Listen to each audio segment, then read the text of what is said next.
Welcome to BookJuice, where we reflect on love not just as a story, but as a memory that never quite fades. Let me ask you this.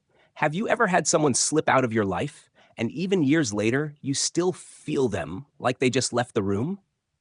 That's what Before We Were Strangers is about. Not just love, but time. The kind of time that changes you, that drifts you apart from someone who once felt like home. And then, one day, out of nowhere, they reappear. Grace and Matt meet in college, New York City, 1990s.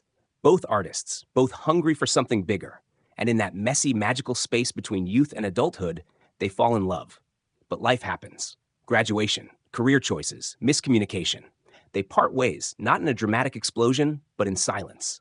In that quiet ache where neither one said what they needed to say. Years pass, decades even. And one day, Matt sees Grace again. In a subway. She's getting on the train, he's getting off. Their eyes lock, and the door closes. He never got her number, never said a word. So he writes a missed connection ad online, and that's where the story really begins. Because what follows isn't just a reunion, it's a reckoning of everything they could have been, everything they used to be, everything they lost by never speaking up. This book makes you think about timing and how cruel it can be. How someone can be right for you in every way, except the moment you're in. It makes you ask, do we only get one great love? And if we do, what happens when we let it go? But it's not just a love story.